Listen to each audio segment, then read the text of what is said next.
ambition, jealousy, anger, betrayal.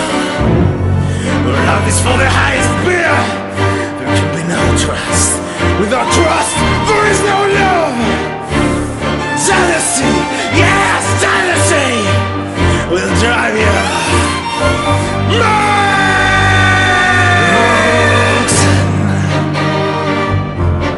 You don't have to put on that red light. Walk the streets for money. You don't care if it's wrong or if it is right. Roxanne, you don't have to wear the dress tonight. Roxanne, you don't have to sell your body to the night. Estamos en este primer bloque con Javier Delgado, nuevo, reciente, secretario general de ANSAFE, General López. ¿Qué tal, Javier? ¿Cómo va? ¿Cómo va? Bien. Bueno, hace apenas 3 meses que estás al frente de ANSAFE. Claro, el 27, o sea, el martes de la semana próxima harían 3 meses. Es una lista pluralista, digamos, no apolítica, pero sí con distintas representaciones no solamente sindical sino políticas, conviven en esa lista. Sí, alternativa gremial, está constituida por compañeros que incluso simpatizan con diferentes partidos políticos, claro. Otros compañeros que son independientes, pero articulado alrededor de un eje muy importante, que es el tema de que el gremio sea una herramienta en defensa de los afiliados, de los docentes, y con un principio muy fuerte de no sujetar todo lo que haga a política sindical a ningún partido político. Está bien. Sí, parece un poco contradictorio, pero en realidad esa es la bandera que nos une, digamos. Lo fundamental es la defensa de los derechos de los trabajadores. Eso es lo que hace el sindicato. Bien, sí. Y ustedes lo llevan adelante. Después que cada uno haga política fuera, digamos, la política partidaria. Eso sería más o menos el eje con el cual ustedes arrancaron y van a seguir. Sí, la idea es total independencia de sea gobierno provincial, gobierno nacional. Sí, está bien. Es decir, que el sindicato volviera a ese principio básico que parece muy simple, pero que muchas veces se ha desvirtuado. Está bien. Esto me imagino que cada vez que has ido a una radio, a un canal de televisión, te lo han preguntado, yo también te lo voy a preguntar. ¿Qué sindicato encontraron y cómo está el sindicato hoy? ¿Cómo lo están encaminando? Sí, nosotros el día que asumimos encontramos un vaciamiento institucional importante, ya sea información de afiliados, información institucional, y con un movimiento de dinero en las cuentas de ANSAFE los días previos al traspaso escandalosos. Hubo un movimiento en efectivo en los 2 últimos días de gestión de la comisión saliente de más de 4,5 millones. Nosotros por eso inmediatamente asumimos, encaramos una auditoría contable y por parte de una abogada como para que se esclareciera todo eso que había pasado. Y bueno, hoy por hoy los servicios están casi todos restablecidos.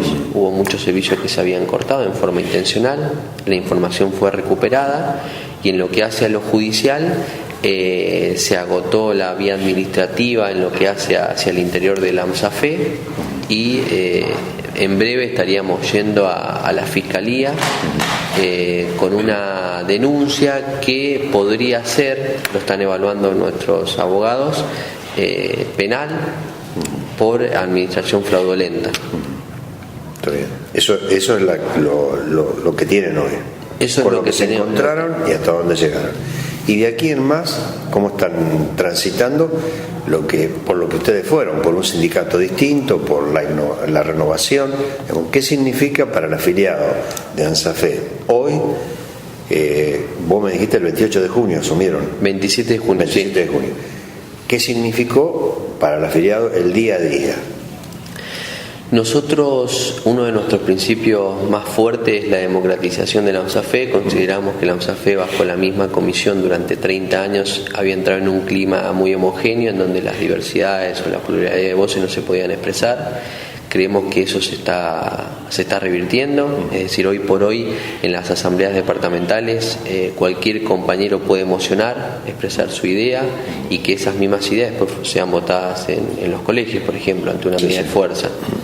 Eso no sucedía antes. Por otro lado, AMSAFE departamental tenía podríamos decir, servicios en el orden de lo que hace a una mutual, que a nosotros nos parece importante, como por ejemplo brindar préstamos. También está el tema de farmacia, un descuento importante con farmacia, que todo eso estuvo cortado por la inexistencia de convenios, con problemas en los pagos y demás, que hoy por hoy se está restableciendo, que nos parece importante, pero no hacer de la AMSAFE solo una faceta como mutual. Es decir, a nosotros nos parece importante que la AMSAFE brinde préstamos, que tenga descuento en medicamentos, pero me parece que ese no puede ser el eje de un gremio. Me parece que el eje del gremio es la defensa de nuestros salarios, la defensa de nuestras condiciones laborales, y creemos que eso se va a lograr con la máxima democracia posible hacia el interior de la institución. Entonces, no queremos descuidar la parte, podríamos decir, de social o de mutualista, pero poner el eje en lo político. En lo político sindical. En lo político sindical, en lo político gremial. Parece que la función de la UNSAFE debe ser esa. Está bien. La actualidad de los docentes en general en la provincia, ¿cuál es? Bueno, hoy por hoy nosotros el día viernes hay una asamblea provincial. Sí. Y nosotros ayer tuvimos una asamblea departamental en donde se discutieron cómo seguir después de las medidas de paro de fines de agosto y principios de septiembre. Y bueno, el estado de ánimo de los colegas se muestra, si se quieren, en las propias mociones que han brindado. Es decir, han brindado mociones que van en incremento a lo que fueron las mociones de fines de agosto y principios de septiembre. Puntualmente se está proponiendo un paro de 48 y 48 horas en una segunda semana, un paro de 48 y 72 horas en una segunda semana. Así que me parece que el estado de ánimo de los compañeros ante la negativa del gobierno provincial y del gobierno nacional se está mostrando ahí, ¿no?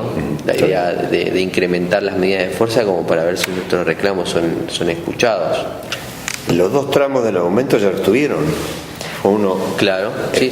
Uno ahora lo tuvieron recientemente. Claro, lo cobramos con el sueldo de agosto. Claro. A principio de agosto cobramos el último porcentaje. Está bien. Una de las cosas que a mí siempre me llamó la atención es que ustedes tienen paritarias. Las paritarias están abiertas de 1 de enero a 31 de diciembre. ¿Y qué es que, digamos, el gobierno, si ustedes se las piden, hoy piden paritaria, el gobierno va a las paritarias? Porque parecería como que siempre la discusión es cuando se trata de salario. Pero hay muchísimas cosas, además, que el docente, que no todo el mundo sabe que el docente carece, como por ejemplo un plan de infraestructura proyectado en el tiempo. Sí. ¿Ustedes lo pueden discutir a eso? Por ejemplo, las paritarias se abren nada más que, el gobierno las abre nada más que para discutir salarios. No, hoy por hoy la paritaria creemos que el gobierno está dispuesto a abrirla, pero para no discutir salario. Al revés. Claro, por ejemplo, para discutir el concurso de titularización de superior. Sí. Ahora, tampoco quiere abrir paritaria para, por ejemplo, discutir la polémica tablita, que fue una disposición que modificó el modo en cómo los docentes toman licencias médicas. O sea que, como muy bien vos decís, independientemente de lo salarial, también hubo otras cuestiones que ameritan un reclamo como el que estamos impulsando de seguir con el paro o alguna medida de fuerza. Lo de la tablita es escandaloso.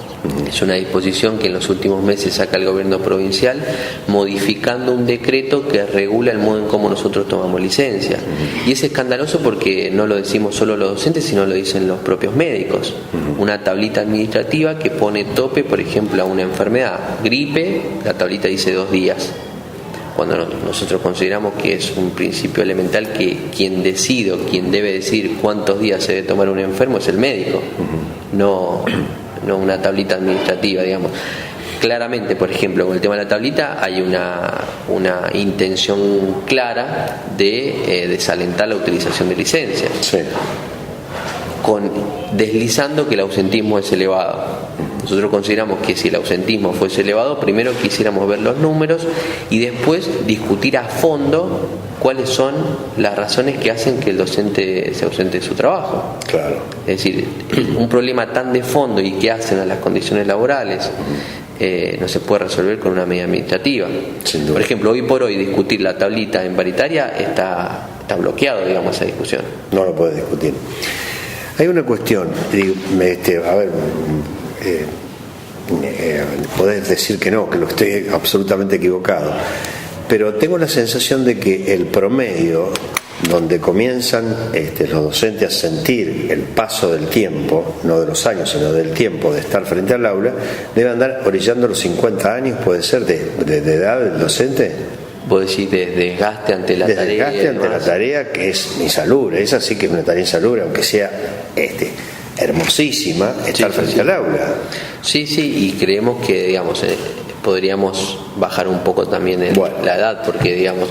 ¿Y qué haces con ese docente, digo, que llegó a los 45, 50 años, que ya tiene 25 años frente al aula, que entró a los 20, 22, 23 años, y que todavía sigue estando frente al aula? Creo que en el gobierno de Bonfatti hubo una intención de hacer docentes de docentes, digo, con esos docentes que van dejando por distintas razones. Esta pregunta no la tenía prevista hacértela, pero como vos me hablas de la tablita se me ocurrió, ¿y qué pasó con ese plan? No me acuerdo quién era la ministra de Bonfatti en ese momento que lo propuso. Digo, que los que ya tienen un largo tramo recorrido frente al aula, ser docente de docente, que esa experiencia la vayan acumulando los nuevos docentes. Que sigan trabajando en esa dirección. Exactamente. Bueno, eso ha quedado en la nada, habría que rastrearlo. Ajá. Pero nosotros pensemos que lo que mencionás vos del desgaste es algo natural. Sin duda. Que así suceda, porque, por ejemplo, hoy por hoy, lo que decimos siempre, un colega de primaria, para llegar a la canasta básica, tiene que trabajar doble cargo. Claro. O sea, tener un cargo en la mañana y un cargo en la tarde. Doble cargo implica una jornada laboral frente al alumno de 10 horas reloj, más el trabajo extra. Todos los días. Más el trabajo extra. O sea que, ¿quién resiste después de 10 años de trabajar en esas condiciones?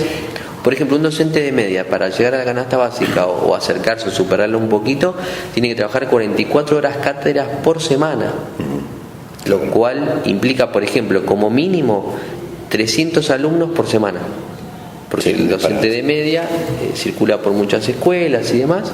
O sea que ante eso no hay vocación que resista. Sí. Se nos acabó el tiempo, Javier. Bueno. Te esperamos pronto. Sí, volveremos. Vamos a volver. Macanudo, muchas gracias. No, gracias a usted por la invitación. Vamos a la pausa.